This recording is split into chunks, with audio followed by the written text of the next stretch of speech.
speaking of King of the Ring, someone who was not included in it, and they're sort of including it into their character, is Bron Breakker.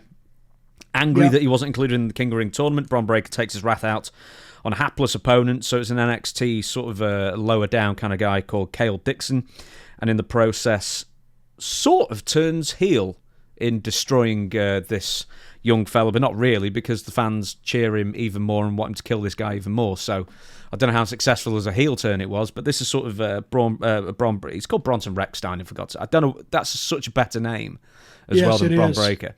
But you watched his WWE main roster sort of like proper debut, I guess. What did you think of it? Well, they got to be careful with Bron Breakker because, and I saw this last match that you sent me, he just beats the hell out of the guy.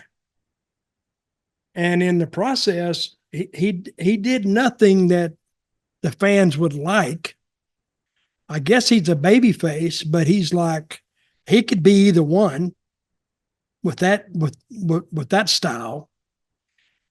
So I got to see how he is with story. Oh yeah, he can have a 45-second match, a minute match. Now he didn't have those at NXT, but I want to see how he does with a story because we've seen forever the guy comes in, he's tough and nobody could beat him. And to me, he's doing a reincarnation of Goldberg with the spear. So, but when it comes to the time that he's supposed to actually start wrestling, how are the people going to take him? But, and the creative will see how they take to him.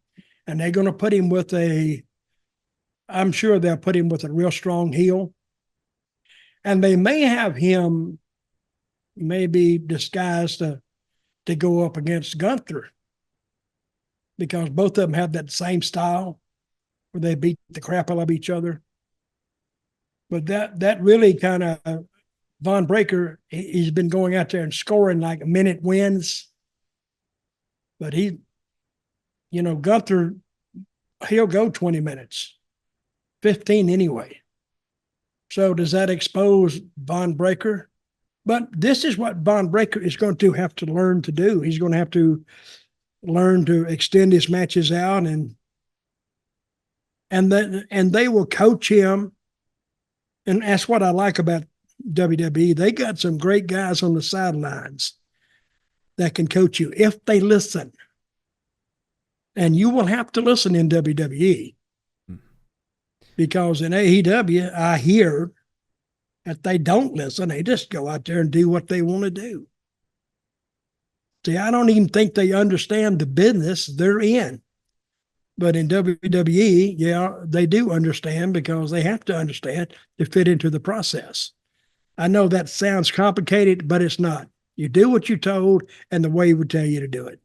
I'm just looking at the lengths he's gone to. I mean, the longest match I found was with Seth Rollins at 17 minutes, but generally he goes, in the big matches, he's going 15, 16 minutes, 14, 15, 16 minutes. So he's capable of a mid-length match, certainly. So, and he's got some experience in that, especially because he was and I'm not saying he can't do it, but what I'm saying is how the people are going to receive it, the fans. That's what I'm saying. I wonder, I mean, he's credible, of course, isn't he? I mean, yes, listen, if he was walking down, this is how I think a lot of fans judge wrestlers. If you're walking down the street and he's walking towards you with his shirt off, you going to say anything to him? If he's in a pissed off mood anyway? No, you're just going to walk right on by. Because he looks like he could just rip you in two.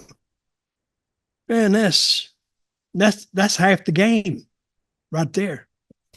Well, I was going to ask you this as well, because what wrestling in the modern era compared to the old era is missing as much is some serious just ass-kicking characters. Yes. I mean, back in like the 80s and early 90s, I mean, WCW, for example, or NWA, were just absolutely full of them. And they'd all rip your head off, pretty much, it seemed like. Whereas a character in 2024 like Bron Breakker, who can legitimately hurt you, looks like he can, then is he just not automatically going to be a babyface just because that's what fans want and they're not getting enough of it? Well, I think he's in the middle right now. I really do. He may have been was he a babyface in NXT? I think he was both. And I think he can be both here. I think he's what you call the tweener, which is actually the best place to be. Because instead of say they have a roster of 24 guys, he's one of 12 in the heel or babyface side. Well, he's got 12 opponents on the other side, babyfaces. But if he's a tweener, he's got 11 on his side. So he's got a bunch of different ways to go with him.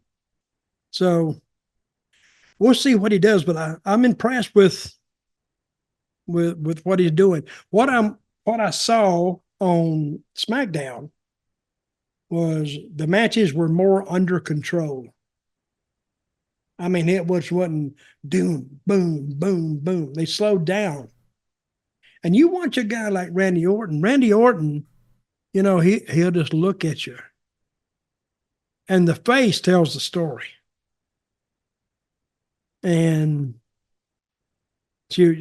everybody that's watching that TV, when he turns that head and he's looking like over his shoulder a little bit, you're thinking, what is he thinking? But he learned that a long time ago. I think he went to OVW in Louisville. I think he was there for a while. That was the training school. That's where he started, yeah. In OVW, right? Mm-hmm.